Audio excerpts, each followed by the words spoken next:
We're going to proceed with developing our HTML and our cascading style sheets by building a layout based on absolutely positioned div tags. What that means is that I'm going to be creating div tags within my document, and once they're on the page, they're not going to move. They're not going to stretch. They're not going to flow. If I add more copy into them, they're not going to expand and contract. We're going to get to that later on in the course. I don't want you to think, however, that AP divs are old school, because they're not.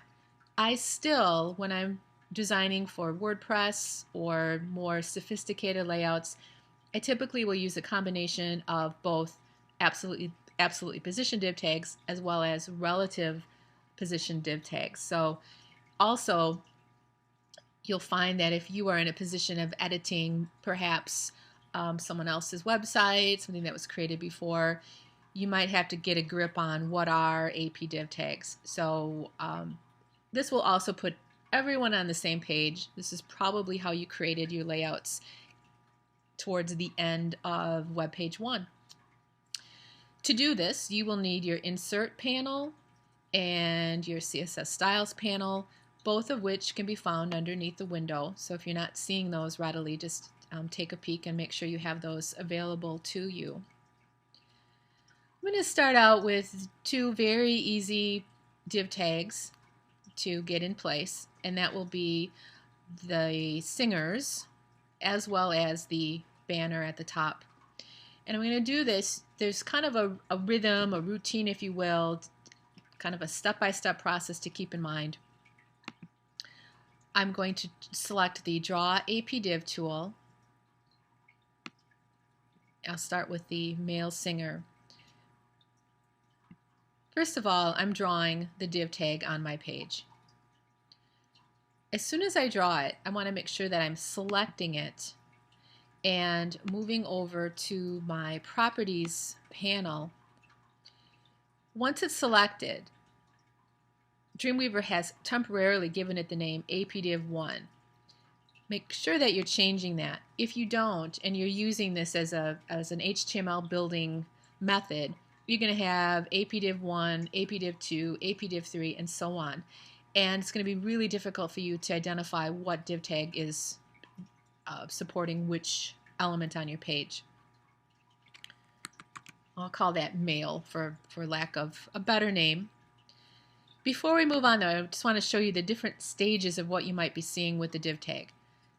First of all, a little bit difficult to see that the div tag is there, but there is a hint of a border. As I hover over it, that hint of a border will turn red. As I click on the actual div tag, the div tag is now selected. I can see corners. I can see a selection at each center segment. I also have this ability to move it around, stretch it, change the size of it, and all of those changes that I'm making are seen in the properties. Once I click inside of it, now that div tag is ready to receive content. When your cursor is inside of it, it's really difficult to see, but it is kind of flashing there over on the left-hand side. I can now go under Insert, Image, and I will go into my Images folder, find the male singer, and hit Choose. Make sure that you're giving all of your images alternative text or alt text. Just a description if someone is using assistive technology to have their web page read to them because they're visually impaired, at least they know what this image is all about. So I now have an image inside of the div tag. The div tag can always be moved around. I can look at my properties and it will tell me that it is 515 pixels from the left wall. It's 184 pixels from the top, a certain height and a certain width. I will come in, draw the div tag for the female singer. So I've drawn it. I will click on it to select it, move into the properties, give it a better name. Click inside of it, insert image.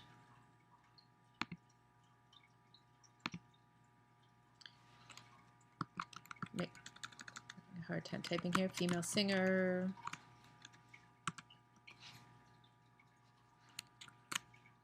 Okay. There's not much of a grid system. There's not a snapping feature per se. If you're trying to be very precise, I can see I'm probably not lined up exactly here. If I select the male div tag, I am 184 pixels from the top. I can now select the female div tag and correct or make sure that both are lined up exactly at the top. Okay. I can save that. I will go up to my icon preview in the browser, and I'm going to preview this in Chrome. Now, when you're previewing, your tracing image does not show up. However, your images will. So as you're building your page, it's a nice way to know what you've added to the page and what you haven't. Another feature in the newer versions of Dreamweaver will be the live view. Now, the live view sometimes crashes my computer here on my desktop, so I'll just give it a whirl. Live view. Come on, you can do it. Okay. So I get the same sort of results as if I were to preview in the browser. Just make sure that you exit out of live view before you keep moving along.